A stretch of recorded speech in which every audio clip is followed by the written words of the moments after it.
Hello everyone, my name is Cassidy Harris and I'm going to be giving a report slash lecture on teen suicide and the rising rate and give some advice on how we may lower this issue.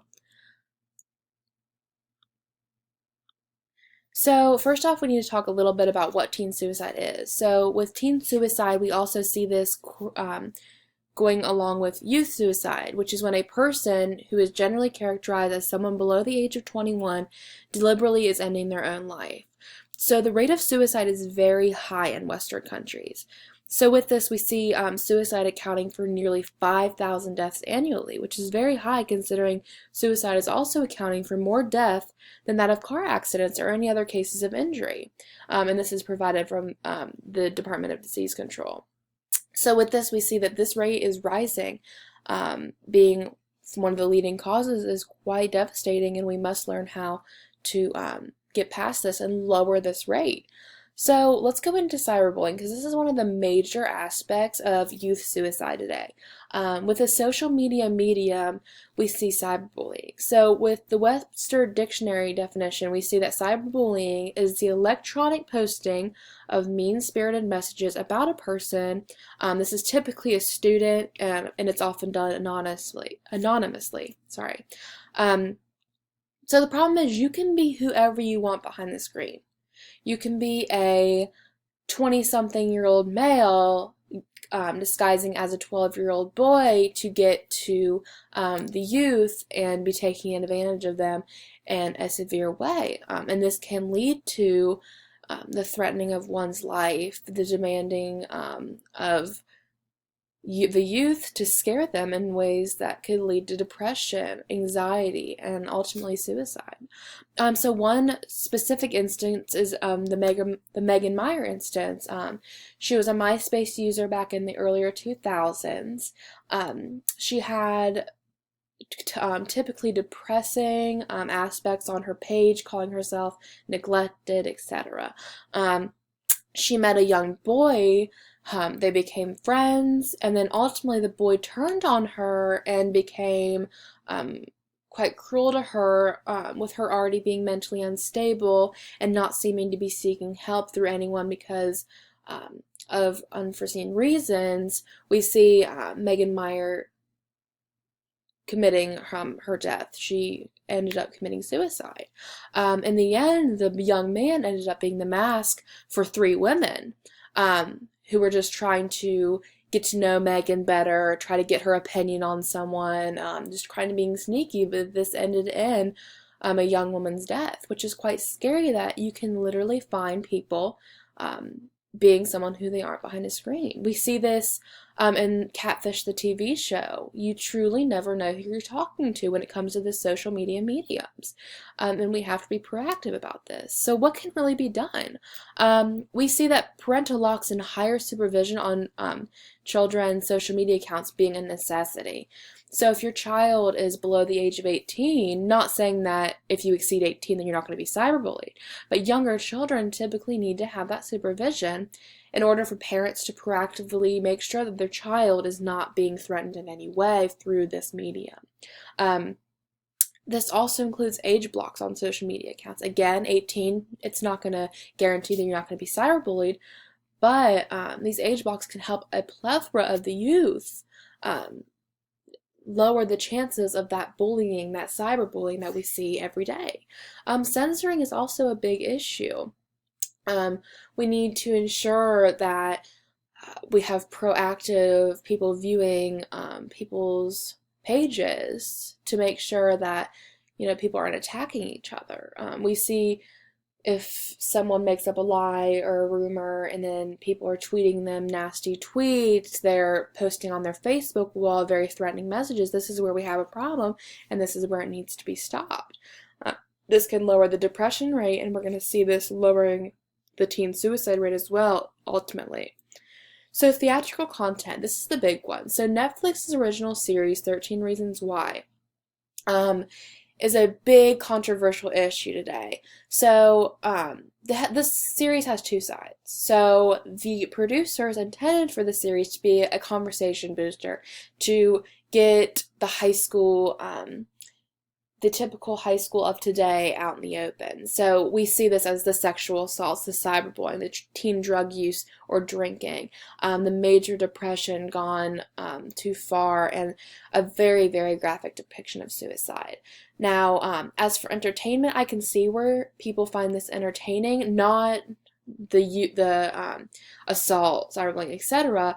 But I see where they're like, wow, this is really happening and something needs to be done about this. But you know, when you have children, some may say, watching this, it might be hitting them the wrong way.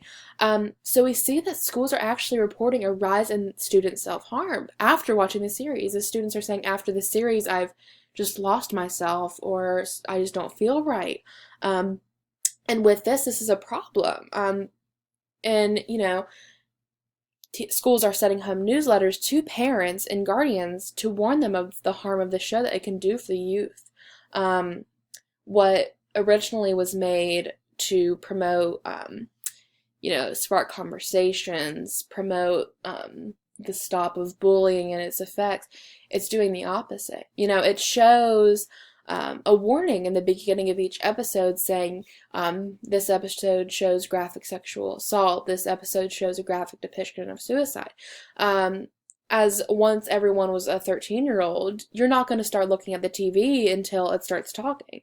So this black screen with white letters saying that this is going to happen and just to be warned is not going to be paid attention, and the students are going to end up watching this and it being just too much for them at that age. It's going to be just too much for almost anyone, honestly. So these graphic depictions, which were once seen to be once used to show what needs to be done, is actually harming more than the producers intended. So what can be done in the schools? So we have to have open discussions with all students about the issue. Whether the student seems to have a bad home life or the student is just struggling on a spelling test and they really care about their grades, both are very real issues to each student.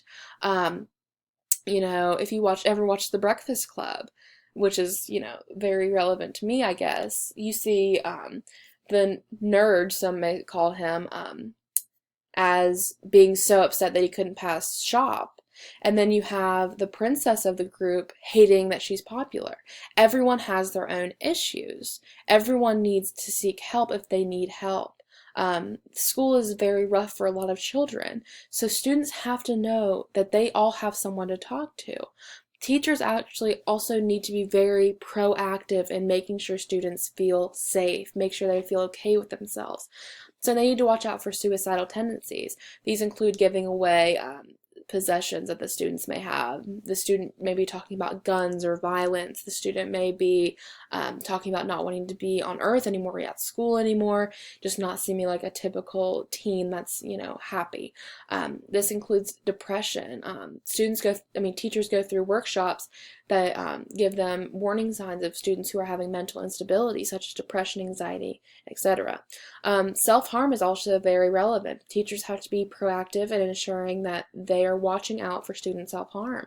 Risky behaviors also adds into that. If a student is constantly yelling profanity in the classroom, or, you know, doing things that just don't seem like that student, that's a risky behavior, and that's what teachers need to keep a watchful eye on. But in the end, again, Breakfast Club was a good example. All students must feel like they have someone to talk to. They have to feel like they are welcome in the classroom, that they are loved by many, and it's very important that schools are very proactive in this.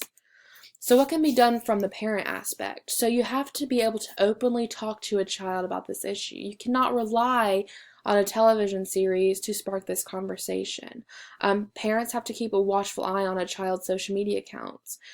Parents are often blindsided again, so they have to make sure that they're having this open conversation to ensure that their child feels safe, is getting the help they need, etc. So in conclusion, this is a very real and prevalent issue that I encourage everyone to do research on. Look at the case studies, look at the effects of teen suicide on whole towns such as Colorado Springs, Colorado, where there was a very high rate of teen suicide, and it just blindsided the whole town. But oftentimes we see students not feeling comfortable with talking to their parents or even their teachers, face to face. They don't talk to their friends. They feel secluded. They want to be alone. But they have to know that there actually is a hotline. There is people that you don't have to talk to face, that you can almost just go for advice, and that's the suicide hotline. I encourage this to be listed with, emergency contacts for the students, be listed in classrooms, be listed in hallways, so students, if it saves one life, that's better than losing that one life. So just to really push that number on students is really important. So last, I'm going to end with a quote by Carl Menninger. He said, "Hope is a necessity for normal life and the major weapon against the suicide impulse." So with this, I want everyone to realize that it's time to bring hope to the weary. We need to spread this positivity. We need to be proactive in making sure all students feel safe and welcome into their community. We have to lower this devastating rate in the teen suicide. And with proactive, preventative actions, we can lower this rate. Thank you so much, and please, I encourage you to do research on this issue.